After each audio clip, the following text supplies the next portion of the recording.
Hey everyone, I'm John and welcome to Central Park, and today I'm going to share with you my 5 favorite spooky places here in the park, plus a bonus ghost story at the end, so make sure to stick around for that. Let's go. Alright, so Central Park is not really scary or spooky by itself, but if you take a closer look, there are some kind of creepy and scary places, and today I'm going to share with you my top 5.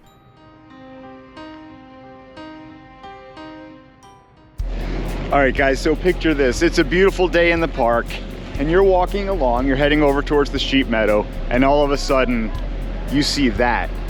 What is going on? Well, that is eagle and prey. Yes it is. That is 2 eagles chomping on a goat. It's one of the very first statues that was here in the park, and when they originally put it in, they grew the grass right up until the base, so it looked really realistic, and it scared people. It really did. Anyway, eagles and prey. Okay, so as we leave the animal kingdom behind, we head into a much more tame and proper part of the park, where the cold opulence of the Victoria era starts to become more apparent.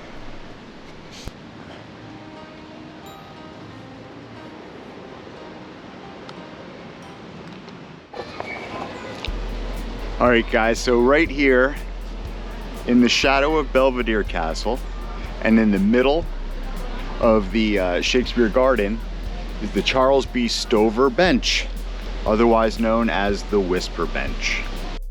So there's nothing really scary about the Whisper Bench, it's just kind of creepy because when you whisper into one end, you can hear it all the way in the other.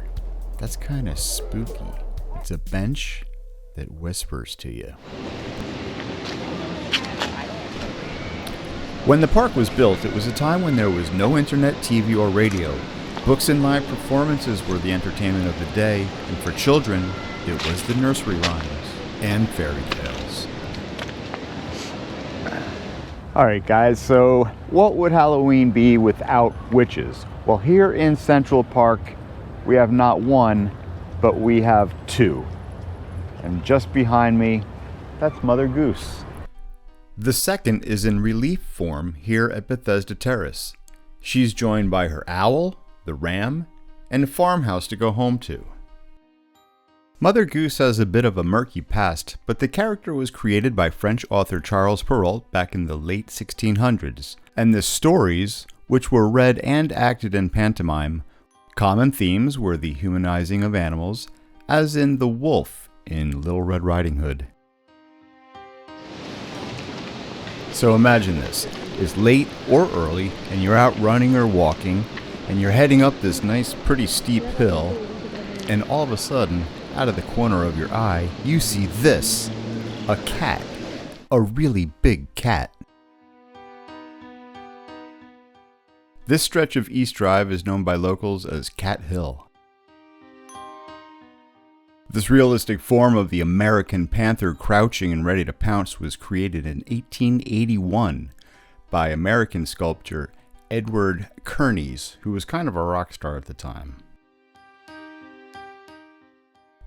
So, some parts of the park are just more wild and natural than others, and right now we're heading into one of the wildest.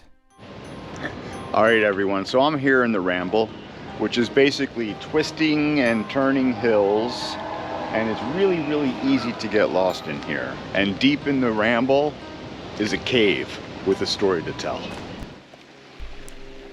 So the Ramble is home to streams, waterfalls, and some very fun places to climb around. There was also a place known as Indian Cave, where people would picnic and have a nice time. But the cave had a dark side. It was reported that a teenage girl lived in the cave for a month, and it was a place where the lonely and desperate would end it all, giving it the new nickname Suicide Cave. The park eventually closed off the entrance to the cave, but could the spirit still linger? Alright, so those were my 5 favorite spooky places here in Central Park, but we're not quite done yet.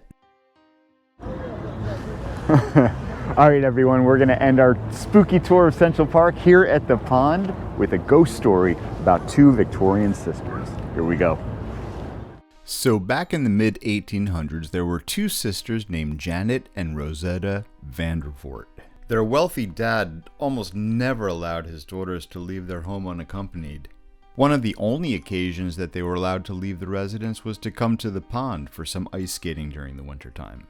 The sisters never married, and they died only a couple of months apart at a very old age. And it's been reported that on cold and dark winter nights, you can make out the silhouettes of the two sisters still skating across the frozen pond. All right, everyone, so thanks a lot for checking out my video. I hope you liked my 5 favorite spooky things here in Central Park. If you enjoyed the video, please hit the like button. Also, subscribe to my channel. That way you can keep tabs on me. What have I been up to? Who knows? Also, if you like this video, you'll probably like one I did that was down in Chinatown and Canal Street. So I'll link it, and maybe I'll try to put a box up here somewhere so you can check that out. But until next time, I'm John. Thanks a lot for watching. Happy Halloween. Bye-bye.